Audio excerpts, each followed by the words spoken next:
आपण बघतो आहे लिफ्टचं प्रशिक्षण आपले लिफ्ट मेंटेनन्स करणारे आहेत. बोला सर, आपण बोला. आता आपण कॉल न देता इथूनच मेंटेनन्स मधून नॉर्मल मध्ये करतो आहे आणि लिफ्ट चालायला लागेल त्यावेळेस ग्राउंड साठी. लिफ्ट चाललेली आहे. हो तिन्ही करा, तिन्ही बंद करा.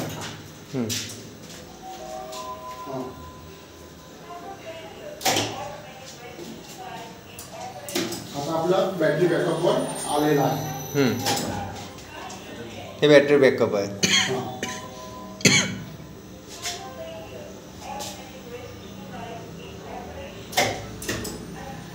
हे बॅटरी बॅकअप वर आलेला आहे. बघू शकता तुम्ही.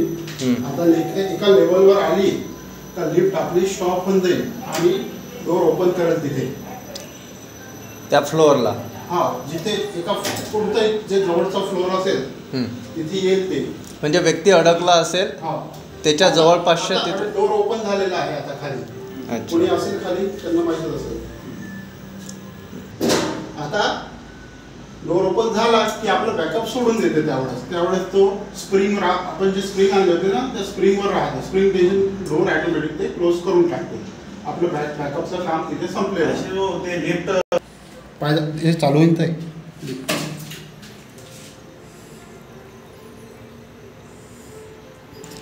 तर आता जी बंद पडलेली लिफ्ट आहे ती 7व्या फ्लोअरला उघडली आहे.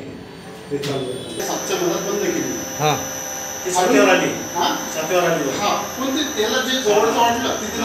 म्हणजे 6व्या फ्लोअरवर आम्ही लिफ्ट बंद पाडली तेव्हा ती 7व्यावर येऊन थांबली.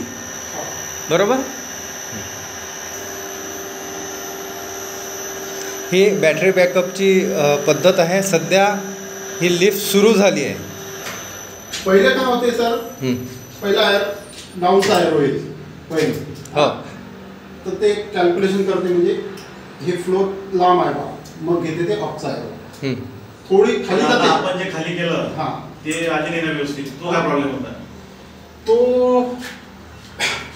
कार्डचा होते कधी कधी त्याचा जेव्हा मागचं जे सांगितलं होतं ना त्याचा